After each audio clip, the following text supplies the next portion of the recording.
بسم الله إن الحمد لله نحمده ونستعينه ونستغفره ونعوذ بالله من شرور أنفسنا ومن سيئات أعمالنا من يهدي الله فلا مضل له ومن يضلل فلا هادي له وأشهد أن لا إله إلا الله وحده لا شريك له وأشهد أن محمدا عبده ورسوله أما بعد فإن خير الكلام كلام الله وخير الهدي هدي محمد صلى الله عليه وسلم وشر الأمور محدثاتها وكل محدثات بدعة وكل بدعة ضلالة وكل ضلالة في النار السلام عليكم ورحمة الله وبركاته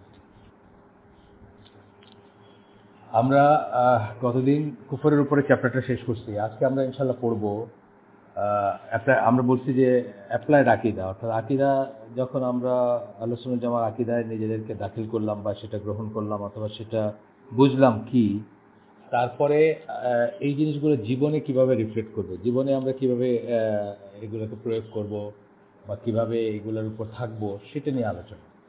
কুফরের জিনিসটা যাওয়ার পরে আমরা আজকে পড়ব হচ্ছে যে সমস্ত টেক্সট বা নস বা কোরআনের আয়াত অথবা হাদিস, টেক্সট লিখিত যেটা আমরা বলি নস বলি আরবিতে অনেক সময়, এবং যদি আমরা কোরআন বা হাদিস বোঝাই, কোরআন এবং হাদিস অথবা কোরআন বা হাদিস বোঝাই, দুইটাই বোঝাই। সো সেসবের ভিতরে টেক্সটে যে সমস্ত সুসংবাদ দেওয়া হয়েছে বা অঙ্গীকার করছেন আল্লাহ, অথবা যে সমস্ত সতর্কবাণী দেওয়া হয়েছে বা শাস্তির ভয় দেখানো হয়েছে, সেগুলো সম্বন্ধে আমাদের বিশ্বাস কি হবে বা কি ধরনের হবে, সেটা নিয়ে হচ্ছে এই চ্যাপ্টারটা। আমরা দেখব যে ওই সমস্ত বিশ্বাসকে, ওই সমস্ত ইকে আপনার কি বলে, অঙ্গীকারে বা রিওয়ার্ডে বা পুরস্কারে বিশ্বাস, এবং ওই সমস্ত ধমক অথবা শাস্তির ভয় বা সেসবের বিশ্বাস ইত্যাদি একদম আক্ষরিক অর্থেই করতে হবে। এগুলোকে কোনো টুইস্ট করে রূপক অর্থে নিজের অর্থ বা নিজের দিয়ে এগুলোকে লাইট করা যাবে না, বা এগুলোকে নিয়ে কোনো রকম হাসি ঠাট্টা করার বা এগুলো ইমপ্র্যাকটিক্যাল এরকম জ্ঞান করার কোনো উপায় নাই। যেমন আমি একটু উদাহরণ দিচ্ছি আপনাকে, যে আমরা অনেকেই জানি যে ইবন সিনার নাম জানি, ইবন সিনাকে অনেকে ভক্তি শ্রদ্ধা করেন এবং মুসলিম একজন মহাপুরুষ হিসাবে অনেকে তাকে করতে চান, প্রতীয়মান করতে চান অথবা তাকে জ্ঞান করেন অনেকে। এই ইবন সিনা কিন্তু ফিজিক্যাল জান্নাত জাহান্নামে বিশ্বাস করতেন না যে জান্নাত জাহান্নামে বর্ণনা আল্লাহ যেগুলো দিচ্ছেন এগুলা রিয়েলি আসছে বা রিয়েলি থাকবে, অথবা এগুলাতে ফিজিক্যালি মানুষের চামড়া পড়বে অথবা মানুষ ফিজিক্যাল সুখে থাকবে, এগুলোতে বিশ্বাস করতেন না। উনি মনে করতেন যে এগুলা আসলে লেমেন যারা, অথবা যারা সাধারণ মানুষ, গণসাধারণ মানুষ, তাদেরকে ভয় দেখানোর জন্য অথবা তাদেরকে লোভ দেখানোর জন্য আল্লাহ ইউজ করছেন। আসলে এরকম কিছু থাকবে না, যেটা থাকবে সেটা হচ্ছে মনের বা আত্মিক শান্তি এবং আত্মিক কষ্ট, এরকম জিনিস থাকবে। এটা একেবারেই আনএক্সেপ্টেবল একটা ব্যাপার বা চিন্তা ভাবনা, যে জন্য ইমাম গাজ্জালি সহ অনেক বড় বড় মানুষ বা অনেক বড় বড় আলেমরা ইবনে সিনাকে কাফের মনে করতেন। সো আমরা সাবধান থাকবো, আমরা যেন আমাদের নিজের বুঝ অনুযায়ী জান্নাত জাহান্নামকে ইন্টারপ্রেট করতে, আরও আছে সুফিরা বা দরবেশরা বা অনেক মানুষ এগুলাকে অন্যভাবে করে, এবং সেই জন্য এটা আকীদা পয়েন্ট বা সেই জন্য এটা আমরা আকীদার অংশ হিসাবে শিখবো। দেয়ার আর পিপল সুফিদের ভিতর বা দরবেশ টরবেশের ভিতর, তবে আমি জান্নাতের জন্য আল্লাহকে ডাকি না। আমি আল্লাহর কাছে জান্নাত জাহান্নাম চাই না, জান্নাত চাই না বা জাহান্নাম থেকে মুক্তি চাই না। আমি আল্লাহকে ভালোবাসি, তাই আল্লাহকে ডাকি। নজবিল্লাহ, এই ধরনের কথা আমাদের মুখ দিয়ে কখনোই আসবে না। এটা প্রচণ্ড এক ধরনের অধ্যত্ব। অফকোর্স আমরা আল্লাহর কাছে চাই, অফকোর্স আমরা চাই দেখেই আমরা আল্লাহর ইবাদত করি। আমরা জান্নাত চাই, জাহান্নাম থেকে মুক্তি চাই, আমরা বাড়ি চাই, গাড়ি চাই, স্ত্রী চাই, সন্তান চাই, সব কিছু আমরা আল্লাহর কাছে চাই, এবং এইসবের জন্যই আমরা আল্লাহকে ডাকি। এতে কোনো দোষের কিছু নাই, এবং চাওয়ার একটাই জায়গা।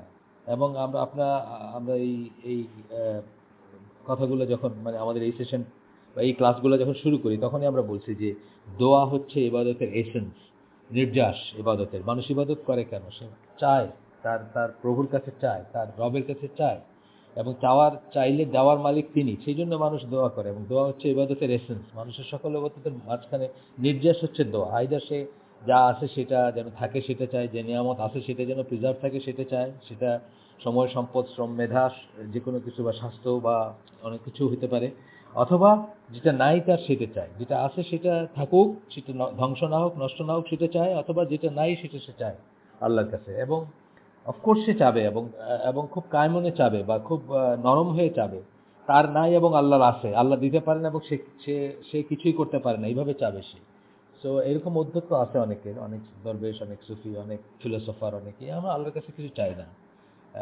আমি চাই তো আমরা আল্লাহকে ডাকি না, আমি ডাকি for the sake of love, অথবা আল্লাহর প্রতি ভালোবাসা, বা এরকম। এইসব হচ্ছে কতগুলা অত্যন্ত বাজে কথা। এসব, এবং এইসবের ট্র্যাপে পড়তে পারি আমরা যদি আমাদের সঠিক জ্ঞান না থাকে, যে এই সমস্ত জিনিসগুলোর ব্যাপারে আমাদের আকীদা কি হবে, আল্লাহ যেগুলো বলছেন, যে সমস্ত প্রমিস করছেন, যে সমস্ত জিনিসের আমাদেরকে আশ্বাস দিচ্ছেন, অথবা পুরস্কার দিবেন বলে আল্লাহ ওয়াদা করছেন, অথবা আল্লাহ কোরআনে বলছেন যে সমস্ত অঙ্গীকার, অথবা যে সমস্ত ধমক দিচ্ছেন আমাদের, বা যে সমস্ত শাস্তির ভয় দেখাচ্ছেন, সেগুলোকে ঠিক যেভাবে আল্লাহ বলছেন সেভাবে বিশ্বাস করতে হবে, বা সেভাবে মনে করতে হবে, এক্সেপ্ট যদি কোনো রকম অন্যরকম ইন্টারপ্রিটেশন না থাকে। হ্যাঁ, এটা ঠিক যে আমরা জান্নাতের যে সুখ, শান্তি, প্লেজার, আনন্দ, এটা এটা এটা ফেদম করতে পারবো না। কোনো জ্ঞানচক্ষু সেটা দেখে নাই, জানে নাই, সেটা আমরা আমরা ফেদম করতে পারবো না। মানে আমরা আমাদের আমাদের জ্ঞান দিয়ে, আমাদের দিয়ে, কারণ আমরা এটা দেখি নাই কখনো। সুতরাং আল্লাহ আমাদেরকে একটা জিনিস দিয়ে আরেকটা জিনিস বোঝাইছে। একটা একটা অনেকটা ধরেন, মাঝে মাঝে বলি যে যে আম খায় নাই, কোনোদিন আম দেখে নাই। আমরা একটা গল্প শুনছি ছোটবেলায়, যে কেউ একজন কাউকে আম নিতে পাঠাইছিল, এই বাংলাদেশ, ইন্ডিয়া, পাকিস্তান থেকে, বা এই ভারতবর্ষ থেকে। তো আম তো আর অতদিন থাকে না, ততদিন সেলিং ভেসেলে তখন চলতো, পালতোলা জাহাজে। তো শেষ পর্যন্ত সে যেটা করছে, জোক একটা বোধ হয়, এটা সত্যিকার গল্প নাও হতে পারে, যে শেষ পর্যন্ত সে ওই রাজা যিনি পাঠাইছিলেন আম নিতে এই দেশ থেকে, তাকে গিয়ে বলছে যে আম তো আনতে পারেনি, তবে টেস্টটা সে মোটামুটি কাছাকাছি যেতে পারবে। সেটা হচ্ছে যে তেঁতুল আর গুড় মিশায় দাড়িতে মাখায় দিয়ে চুষলে যেমন লাগবে আর কি। মিনিং যে আঁশ আছে, ইসে আপনার কি বলে, আমে আঁশ আছে দাড়িতে যেরকম, বা দাড়ির মতো আঁশ আছে, এবং তেঁতুল এবং কি বলবো, গুড়ের একটা মিশ্র টেস্ট, টক টক মিষ্টি একটা টেস্ট। এটা একটা জোক, বা এটা জাস্ট ছোটবেলার শোনার কথা, গল্প, জাস্ট গল্পই, এটা আর কিছু না। বাট আমি বলতেছি যে যে কখনো আম খায় নাই, তাকে আপনি আমের টেস্ট কী করে বোঝাবেন? আপনি এইভাবেই অন্য একটা কিছু দিয়ে বোঝাবেন। ঠিক একইভাবে আল্লাহ আমাদেরকে জান্নাতের জিনিসগুলোকে জাগতিক জিনিস দিয়ে বোঝাইছেন, যে নদী, ঝর্ণা প্রবাহিত হয়, অথবা দুধের ঝর্ণা, মধুর ঝর্ণা, অথবা এইরকম জিনিস দিয়ে বোঝাইছেন, যে একজন সুন্দরী মহিলার বর্ণনা দিয়ে আল্লাহ বোঝাইছেন যে এরকম আমাদের সাথীরা হবে ওইখানে, বা ইত্যাদি ইত্যাদি। সো কিন্তু আসলে কি আমরা এটা ফ্যাদম করতে পারি? আসলে কি আমরা বুঝি না। কিন্তু তথাপি আমরা বুঝবো যে আল্লাহ যা বলতেছেন সেটা তো অবশ্যই সত্যি, এবং সেটার হয়তো মানে ডিগ্রিটা বা গ্রেডটা হয়তো আর অনেক অনেক অনেক বেশি হতে পারে, যেটা আমাদের একই কথা শাস্তির বেলায় আল্লাহ আগুন বলতেছেন, সেই আগুন আমাদের এই আগুনের মতো হবে এমন কোনো কথা নেই। বাট ইট ইজ আগুন, আগুন, আগুন, এবং জ্বালা বা জ্বলবে আমাদের চামড়া, বা যা বর্ণনা দিচ্ছেন আল্লাহ, সব সব সত্যি। বাট সেই আগুনের সিভিয়ারিটি হয়তো অনেক বেশি হবে, সেটা হলো আলাদা একটা কথা। তো এটা এই জন্যই আকীদা পয়েন্ট, যে এই সমস্ত জিনিসকে নিয়ে আপনার গবেষণা বেশি করে, অথবা লাইটভাবে নিয়ে, অথবা নিজের মন গড়া একটা বর্ণনা বা একটা ইন্টারপ্রিটেশন হাজির করে অনেক মানুষ কিন্তু ইসলাম থেকে বের হয়ে গেছে, অথবা ভ্রান্ত বা বাতিল ফেরকার ভিতর চলে গেছে। সব সব সাইডে আছে এটা, মানে যে এক্সাজারেট করতে গিয়েও গেছে, অথবা লাইটলি করতে গিয়ে গেছে, অথবা হাসি ঠাট্টা করতে গিয়ে গেছে। আপনি জানেন সেপ্টেম্বর 11-এর পরে মুসলিম লেখকদের লেখা আমি পড়ছি, যে তারা হাসি ঠাট্টা করতেছে, যে যারা মারা গেছে ওইখানে তারা হুর পাবে, এই চিন্তায় মারা গেছে, জান্নাতে গেলে হুর পাবে। আপনি ওদের সমালোচনা করতে পারেন, ওরা মানুষ ছিলেন, বা মানুষ ছিল ওরা, যারা মারা গেছে সেপ্টেম্বর 11-এর ওই 19 জন যারা করতে গিয়ে মারা গেছে প্লেন নিয়ে। যে এটা নিয়ে কন্ট্রোভার্সি আছে, যাই হোক এটা সত্যি কিনা, সে মানে সত্যি বলতে মানে যে যে ঘটনা বলা হয় সেগুলো সত্যি কিনা, বা যেভাবে সাজানো হয়েছে সেটা সত্যি কিনা, সেটা নিয়ে কন্ট্রোভার্সি ওদের দেশেও আছে। বাট ইট ইজ ট্রু যে এই মানুষগুলা সত্যি, এবং এই মানুষগুলো এখানে মারা গেছেন, এটা ট্রু, এখানে কোনো সন্দেহের কোনো অবকাশ নাই। বা তারা কার কার সলা পরামর্শে, বা কার কুপরামর্শে এই কাজ করছে সেটাও নিয়ে বিতর্ক চলতে পারে, কিন্তু তারা যে এখানে মারা গেছে এতে কোনো সন্দেহের অবকাশ নেই। আমরা তাদেরকে সমালোচনা করতে পারি, আমরা বলতে পারতাম যে তারা ভুল করছেন, তারা ঠিক করে নাই, বা এটা এটা এমন একটা কাজ না যেটা যে যেটার জন্য মানে ইসলামের কোনো ভালো কাজ না বা ভালো কোনো ফজিলতের কাজ না, এইসবও আমরা বলতে পারতাম। কিন্তু আমরা আমাদের মুসলিম নামধারী যে হাসি ঠাট্টা করছেন হচ্ছে হুরের ব্যাপারটা নিয়ে। হুরের ব্যাপারটা কোরআন হাদিস দ্বারা একদম মানে অকট্ট দলিলে বলা হয়েছে এটা। এখানে আমাদেরকে এটা আক্ষরিক অর্থে বিশ্বাস করতে হবে। এবং আল্লাহ আল্লাহ যা বলেন সত্য বলেন, এটা এটা সাক্ষ্য দিতে হবে আমাদের, বা এটা সবসময় আমাদের মনে রাখতে হবে যে আল্লাহ আল্লাহ কখনো মিথ্যা বলেন না, ভুল বলেন না, অথবা আপনাকে ট্রিক করার বা আপনাকে মানে ডিসিভ করার, ধোঁকা দেওয়ার কোনো কোনো কারণ নেই। আল্লাহর বাউন্টি এত অসীম যে যা বলবেন কুন ফায়াকুনের মালিক আল্লাহ, হও বললে হয়ে যাবে, ব্যাস শেষ। তো এই জন্য আমাদের এই জিনিসগুলো নিয়ে খুব সিরিয়াসলি চিন্তা করা উচিত। আমরা যেন ওই ট্র্যাপে না পড়ি, কখনো যেন হাসি ঠাট্টায় অংশগ্রহণ না করি যে দেখো হুর পাওয়ার জন্য এই কাজ করতেছে বা এরকম করতেছে। হুর পাওয়ার অঙ্গীকার বা যে আল্লাহ যে পুরস্কারের দিয়েছেন, এটা অতি অবশ্য সত্যি, এটা প্রতিটি মুসলিমকে বিশ্বাস করতে হবে। হয়তো আমি আমি সেই যেভাবে বললাম, যেভাবে আমি আমের টেস্ট দিয়ে একটা উদাহরণ দিলাম, যেভাবে আমি আগুনের টেস্ট দিয়ে আগুনের কথা বললাম যে আগুনের সেই কষ্টটা কি কষ্ট, হয়তো সেই আগুনটা হয়তো এই আগুন না বা আরো অনেক সিভিয়ার কিছু, তেমনি আল্লাহ যে সুখটার কথা বলছেন সেটাও হয়তো অনেক অনেক অনেক গুণ বেশি। যার কথা বলছেন আল্লাহ, যে ধরেন মধুর কথা বলছেন, দুধের কথা বলছেন, খাবারগুলোর কথা বর্ণনা আছে যে মাছের কলিজা দিয়ে খাওয়া, বা আরো যা বলছেন আল্লাহ, বা হুর যে সৌন্দর্যের কথা বলছেন, তারা কত সুন্দর হবে দেখতে। এটা আল্লাহ এই দুনিয়ার আমাদের যে ফিলিং আছে বা আমরা যা বুঝি সেটা দিয়ে একটা বোঝাইছেন। কারণ আমার আমার বুঝটা অপ্রতুল, আমার বুঝটা এনাফ না, আমার বুঝটা অতটুকু গভীরে যেতে পারবে না, সেই জন্য জাগতিক কথা দিয়ে আল্লাহ বোঝাইছেন। কিন্তু এটা ডেফিনেট যে সেটা মানে আমাদের কল্পনারও বাইরে সেই সৌন্দর্য বা সেই প্লেজার বা সেই সব কিছু, সেটা তো সত্যি কথা। তো যাই হোক, আমরা একটু আগাই। আমরা আহ, আমরা এখানে বলতেছেন they believe in them and accept them as they appear to be. They do not subject them to misinterpretation and they base their ruling on people on these texts. বলতেছেন যে তারা যেভাবে আল্লাহ বলছেন, যেভাবে তাদের সামনে হয়েছে সেটাই তারা গ্রহণ করেন এবং এখানে কোনো ইন্টারপ্রেট করে এটাকে টুইস্ট করতে চান না। এটা বলে তারপরে এখানে আপনার সূরা সূরা নিসার 48 নম্বর আয়াত, এটা আমরা আপনাদেরকে আগে বলছি যে দুইটা আয়াতের কথা পার্টিকুলারলি বলছি যে শিরক সংক্রান্ত বা শিরকের পরিণতি কি হবে, বা আমরা শিরকের উপর থাকলে কি দাঁড়াবে আমাদের অবস্থা যদি শিরকের উপর মারা যায়, সেটা বোঝাইতে গিয়ে আমি আপনাদের দুইটা আয়াতের কথা বলছিলাম। একটা সূরা নিসার 48 নম্বর আয়াত, একটা সূরা মাইদার 72 নম্বর আয়াত। এটা সম্মিলিত অর্থটা সবসময় সব মুসলমানের মনে রাখা উচিত। তো এখানে আল্লাহ বলতেছেন যে নিশ্চয়ই আল্লাহ তার সাথে শিরককে ক্ষমা করেন না বা শিরক করাকে ক্ষমা করেন না, কিন্তু তার চেয়ে কম যে কোনো কিছু যাকে ইচ্ছে তাকে ক্ষমা করে দেন। কম কিছু করলে আর কি, যেটা তাকে আল্লাহ ক্ষমা করে দেন। এবং যে আল্লাহর সাথে অন্য কিছুকে শরিক করে সে একটা মানে প্রচন্ড রকমের গুনার কাজ করলো সে। এটার আপনার ক্ষমা করেন না মানে তো সে এখানেই বোঝা যাচ্ছে। এবং আরেকটা যে সূরা মায়েদার 72 নম্বর আয়াত বললাম, ওইটা যদি সমন্বিত অর্থ নেন তাহলে আপনি দেখবেন যে তার জন্য জাহান্নাম ওয়াজিব এবং জান্নাত হারাম হয়ে যায়। আচ্ছা, এখন আমরা বিশ্বাস করি যে একটা মানুষের জীবনের শেষ পরিণতি কি হবে, অথবা শেষ পরিণতি ছাড়াও, মানে শেষ পরিণতি বলতে আমি বোঝাচ্ছি যে সে যখন মারা গেল, মারা যাওয়ার পরে সে কি জান্নাতি হবে না জাহান্নামী হবে, যদি সে মুসলিম হয়। আমরা কিন্তু সেটা জানি না। হ্যাঁ, শেষ পরিণতি কি হবে জানি না, কিন্তু অ্যাপারেন্ট যেটা, কেউ যদি মেজর কুফরের উপর বেস করে যদি কাউকে কাফির বলে মনে হয় আমাদের, তাকে আমরা কাফিরই মনে করব এবং অন্য কাফেরদের মতে মনে করব।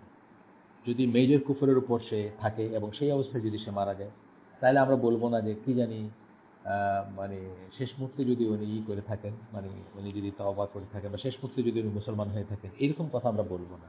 অ্যাপারেন্ট যেটা সেটা বলতেছেন, but whosoever appears to be a kafir in the sense of major kufr is to be judged accordingly and treated as other kafirs are treated. যদি কাউকে মেজর কুফর বা বড় কুফরের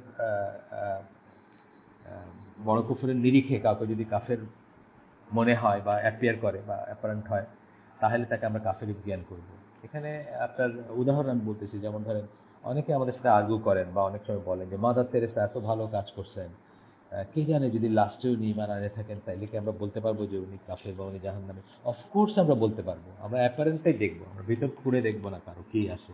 একইভাবে হুমায়ুন আজাদ যিনি লেখক ছিলেন, উনি আমার অবিশ্বাস বই লিখছেন, কখনো নিজেকে মুসলিম দাবি করছেন বলে কারো জানা নাই, উল্টা নিজেকে কাফের দাবি করছেন বা অবিশ্বাসী দাবি করে বই লিখে ফেলছেন। তাকে আমরা কষ্ট করে বলতে যাব না যে কে জানে উনি হয়তো লাস্ট মোমেন্টে তবা করছেন, এই কথা বলার কোনো স্কোপ নাই। অ্যাপারেন্ট যেটা সেটাই বলতে হবে। এখানে আমাদের আমাদের মানে কি বলবো, আমাদের কপাল খারাপ বা আমাদের দুর্ভাগ্য যে এই দেশে তাদেরও জানাজা হয় এবং জানাজা পড়ানোর মানুষও পাওয়া যায় বা পড়েন মানুষ। এটা খুবই দুর্ভাগ্যজনক ব্যাপার। যাই হোক, এরপরে আসতেছে রাসূল সাল্লাল্লাহু আলাইহি ওয়াসাল্লাম একটা হাদিস আসতেছে, এটা হচ্ছে বুখারী এবং মুসলিমের হাদিস। এখানে রাসূল সাল্লাল্লাহু আলাইহি ওয়াসাল্লাম বলেন যে একজন মানুষ জান্নাতের কাজ করতে, মানে সবাই দেখবে যে উনি জান্নাতের কাজ করতেছেন এবং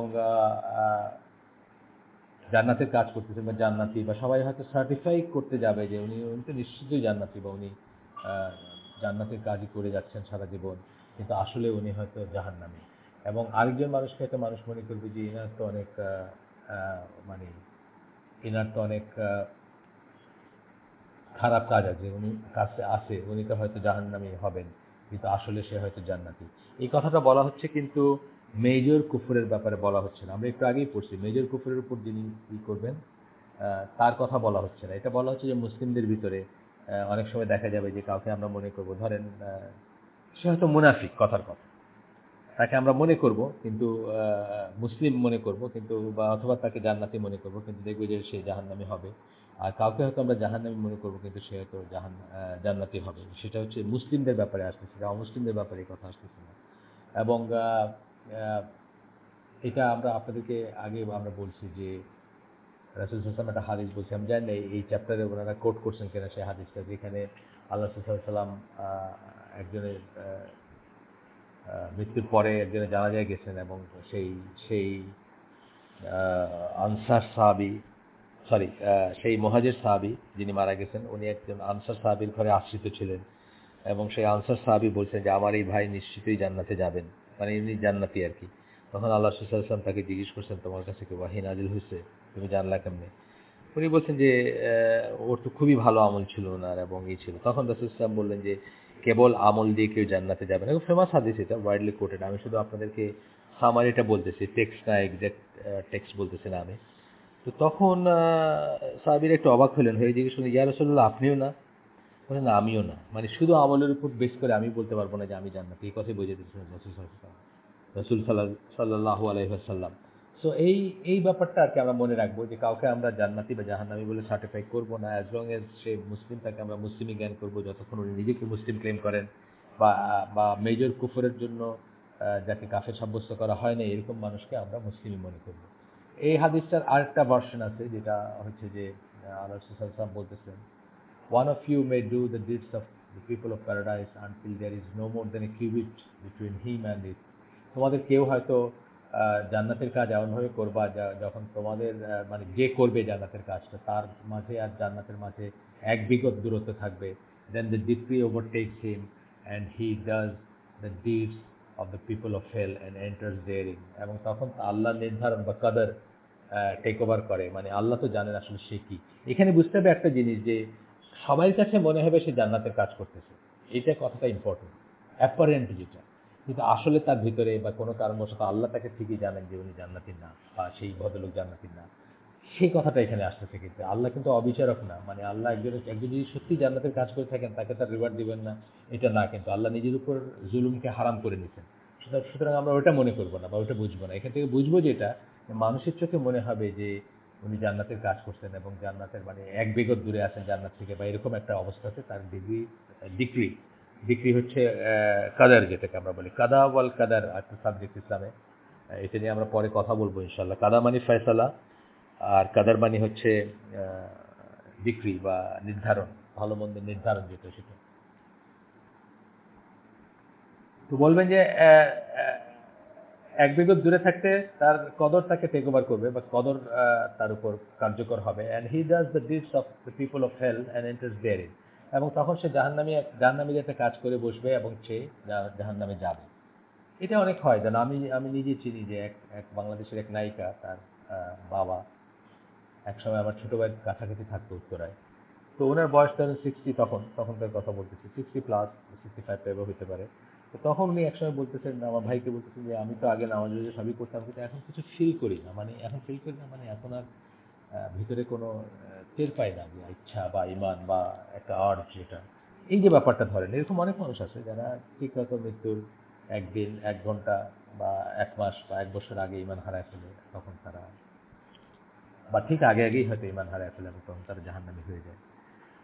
এরপরে আল্লাহ রাসূল সাল্লাল্লাহু আলাইহি ওয়াসাল্লাম এই হাদিসের পরবর্তী অংশে বলতেছেন, and one of you may do the deeds of the people of hell until there is no more than a cubit between him and it.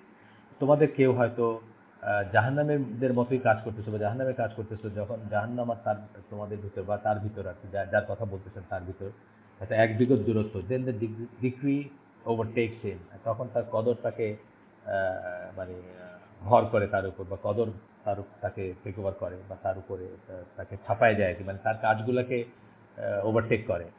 And he does the deeds of the people of paradise, এবং তখন সে জান্নাতের মানুষের একটা কাজ করে, এমন একটা কাজ করে, যেমন দেখছেন আপনারা হয়তো অনেক বর্ণনায় পাইছেন যে একজন সাহাবী জাস্ট ঈমান আনছেন, কাফের ছিলেন বা ইহুদি ছিলেন, জাস্ট ঈমান আনছেন, জিহাদে গেছেন, গিয়ে শহীদ হয়ে গেছেন, এই যেমন একটা উদাহরণ।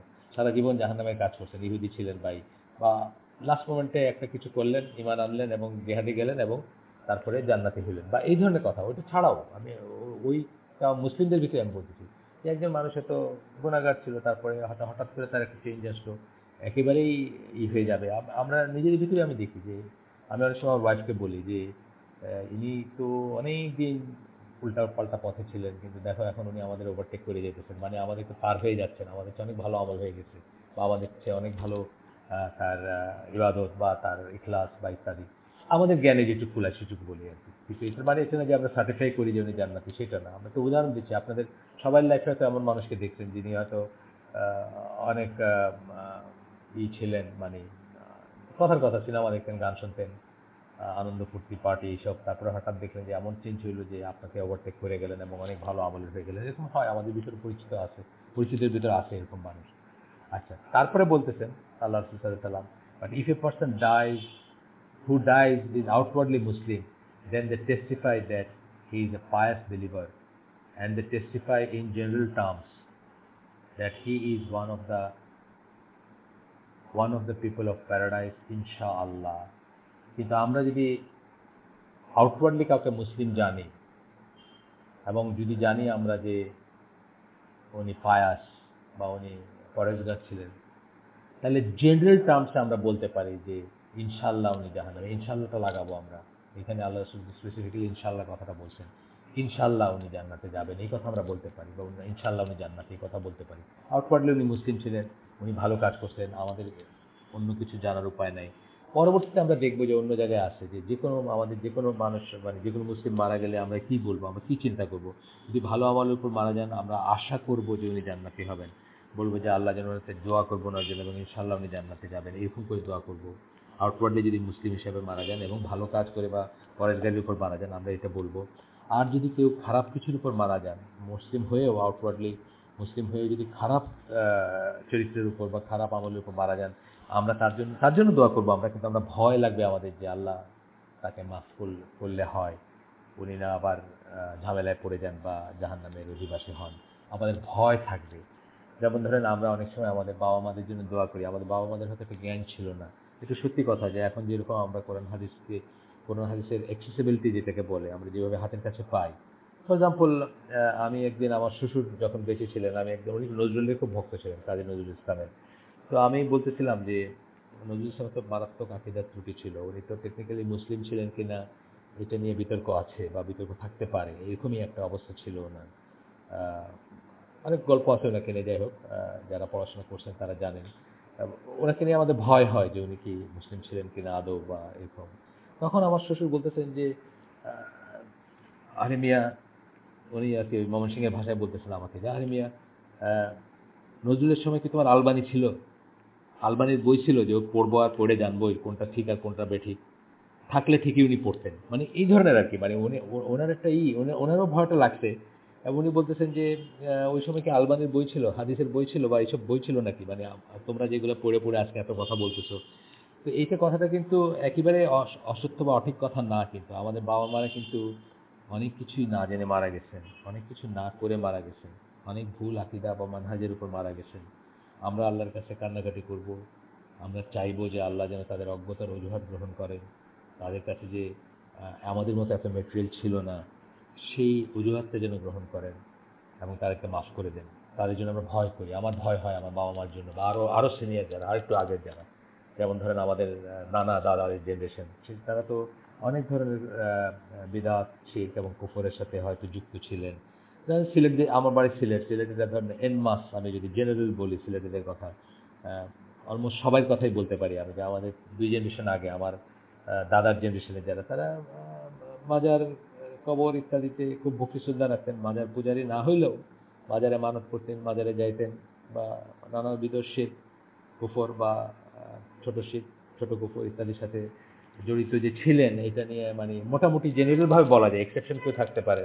তো তাদের জন্য আমাদের এখন আর কী করার আছে? আমরা তাদের জন্য কান্নাকাটি করতে পারি, আল্লাহর কাছে চাইতে পারি যে আল্লাহ তাদের অজ্ঞতার অজুহাতটা তুমি গ্রহণ করো এবং তাদেরকে মাফ করে দিয়ে মুসলিম হিসাবে কবুল করি, এটাই বলতে পারি আমরা।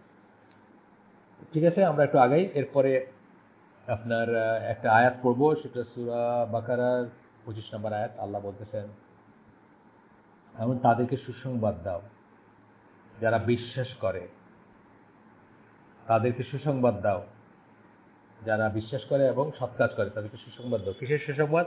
That for them will be gardens under which rivers flow. আল্লাহ, যেটা আমরা কোরআনে খুব ঘন ঘন দেখি, খুবই ঘন ঘন দেখি এই কথাটা, এই টার্মটা তাজরি মিন তাহতিহাল আনহার, আমরা দেখি খুব। আল্লাহ যখন প্রমিস করতেছেন, এই যে আল্লাহ আপনাকে প্রমিস করলেন, গ্ল্যাড টাইডিং দিলেন, ওয়াবাশশিরিল্লাযিনা বলতেছেন আল্লাহ, ওয়াবাশশিরিল্লাযিনা আমানু ওয়া আমিলুস সালিহাতি আন্না লাহুম, যে তাদের জন্য রয়েছে জান্নাতিন তাজরি মিন তাহতিহাল আনহার, সূরা বাকারা 25 নম্বর আয়াত।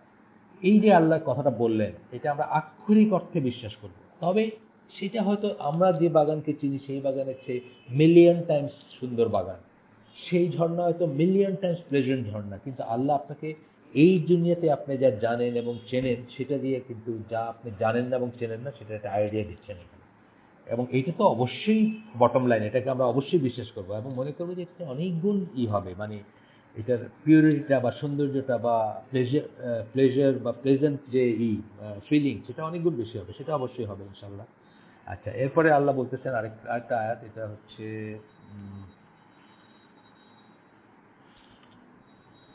হচ্ছে সূরা কামার 54-55 নম্বর আয়াত।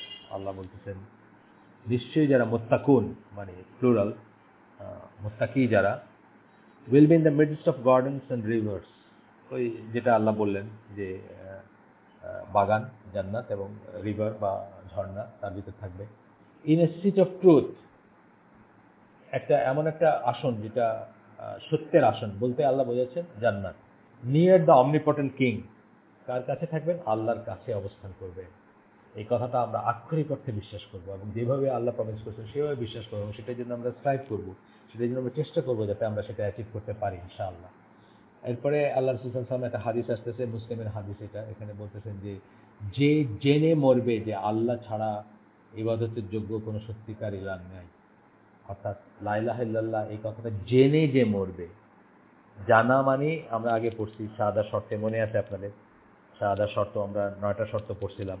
আমরা বলছিলাম যে লা ইলাহা ইল্লাল্লাহ হচ্ছে জান্নাতের চাবি, কিন্তু চাবির যেমন অ্যাপার্টমেন্ট বিল্ডিংয়ে যেমন একটা চাবি, আপনি একটা দরজা খুলবেন, আপনার হাতে গোছায় 5টা চাবি আছে, আপনি দেখলেন যে 3টা চাবি ঢুকলো কিন্তু খুললো না, 4র্থ চাবিতে ঢুকে খুললো দরজাটা, তার কারণ হচ্ছে যে ওই চাবির খাঁজটা কারেক্ট ছিল। ঠিক একইভাবে লা ইলাহা ইল্লাল্লাহর যে শর্ত আছে, 9টা শর্ত আমরা পড়ছি, সেই শর্তগুলো যদি আপনি পূরণ করেন তাহলে আপনার জন্য সেটা জান্নাতের চাবি হবে এবং জান্নাতের দরজা আপনার জন্য খুলে যাবে। তো তার ভিতরে একটা ছিল যে জানাটা ছিল, এখানে ল্যাঙ্গুয়েজটা, মুসলিমের এই হাদিসের ল্যাঙ্গুয়েজটা হচ্ছে জানা, যে জেনে মারা যাবে যে আল্লাহ ছাড়া ইবাদতের যোগ্য কোনো সত্যিকার ইলা নাই, বা সত্যিকার কোনো ডেইটি নাই, সত্যিকার কোনো মাবুদ নাই, সে জান্নাতে প্রবেশ করবে। এরপরে এবং আহলে সুন্নাত জামা টেস্টিফাই করে, অর্থাৎ সাক্ষ্য দেয় যে মুশরিক, কাফের মুশরিক এবং মুনাফিকরা জাহান্নামে থাকবে। এখানে সূরা বাকারার 39 নম্বর আয়াত দিচ্ছে, ওয়াল্লাযীনা কাফারু ওয়া কাযযাবু বিআয়াতিনা। আপনারা জানেন এটা কোরআনের একটা কমন ল্যাঙ্গুয়েজ, যারা কুফর করে এবং যারা আমাদের আয়াতসমূহকে মিথ্যা আরোপ করে, উলাইকা আসহাবুন নার, তারাই হচ্ছে জাহান্নামের অধিবাসী, হুম ফিহা খালিদুন, এবং তারা সেখানে চিরস্থায়ীভাবে থাকবে। এই যে কথাটা একদম আক্ষরিক অর্থে আপনাকে বুঝতে হবে এবং বিশ্বাস করতে হবে। কাফের মুশরিক চির জাহান্নামে, কুফার মুশরিক এবং মুনাফিকরা হচ্ছে চির জাহান্নামে। আক্ষরিক অর্থে আপনাকে বিশ্বাস করতে হবে, আল্লাহ যেভাবে বলতেছে সেভাবে। আচ্ছা,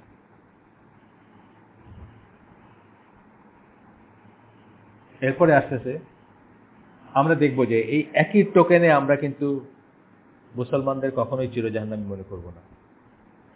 ইসলামে এমন সেক্ট আছে, এমন ফিরকা আছে যারা মনে করে যে একবার যে জাহান্নামী হবে সে আর কোনদিন জান্নাতে হবে না। এটা আকীদার ত্রুটি। এই জন্যই আমরা এগুলো পড়তেছি যে এইটাকে কেন্দ্র করেই দেখবেন যে মুসলিম উম্মাহ কত ভাগে বিভক্ত হয়ে গেছে। যেমন ইবনে সিনার কথা বললাম, যেমন সুফিদের কথা বললাম, যেমন দরবেশদের কথা বললাম, আমরা একটু পরে দেখব যে শিয়াদের কথা আসবে এখানে। যে এই জান্নাত জাহান্নামের কনসেপ্টের উপর ভিত্তি করেই কিন্তু মুসলিম উম্মাহ ফিরকা বিভিন্ন ফিরকায় বিভক্ত হয়ে গেছে। এই জন্যই কারেক্ট আইডিয়া কি, কারেক্ট বিশ্বাস কি, কারেক্ট বোধ কি, সেটা আমাদের জানা উচিত এবং নিজেদেরকে সেটার উপর প্রতিষ্ঠিত রাখা উচিত। আল্লাহ রসুল এবং তার সাহাবীরা যে পথের উপর ছিলেন, অর্থাৎ আহলুস সুন্নাহ ওয়াল জামা অংশ হওয়া উচিত আমাদের, বা চেষ্টা করা উচিত। এটা সেটা জ্ঞান থেকে হতে হবে, সেটা এমনি এমনি আমি আহলুস সুন্নাহ জামা বললে হবে না। আজকে আমরা শেষ করে দিই ইনশাআল্লাহ, এটা বড় চ্যাপ্টার, আরও অনেক সময় লাগবে। আমরা যা শুরু করলাম, আরও হয়তো দুটো সেশন হবে এটার উপরে ইনশাআল্লাহ। সুবহানাকা আল্লাহুম্মা ওয়া বিহামদিকা আশহাদু আল্লা ইলাহা ইল্লা আনতা আস্তাগফিরুকা ওয়া আতুবু ইলাইক। আমরা যারা শুনলাম তার ভিতরে ভালো কিছু শুনে থাকলে সমস্ত প্রশংসা আল্লাহর, এবং খারাপ কিছু শুনে থাকলে সমস্ত ব্যর্থতা আমার, এবং সেটা শয়তানের তরফ থেকে। আমরা যে শুনলাম তার উপর আল্লাহ আমাদেরকে ভালো যেটা, বেনিফিশিয়াল যেটা, সেটার উপর আমাদেরকে আমল করার তৌফিক দেন। জাস্ট শুনলাম এবং ভুলে গেলাম এরকম যেন না হয়, বরং সামিনা আতানা, মানে শুনলাম এবং মানলাম যেন হয় আমাদের জীবনে, যেন আমরা যেন সবাই নিজেদেরকে সেই দলের অন্তর্ভুক্ত করতে পারি যাদেরকে আল্লাহ রাসূল সাল্লাল্লাহু আলাইহি ওয়াসাল্লাম জান্নাতের সুসংবাদ দিয়েছেন, এবং যাদেরকে সিরাতুল মুস্তাকিম এর উপর রয়েছে বলে বা থাকবেন বলে যাদেরকে বর্ণনা করে গেছেন, আমরা যেন সেই দলের অন্তর্ভুক্ত হই। আসসালামু আলাইকুম ওয়া রাহমাতুল্লাহি ওয়া বারাকাতুহু।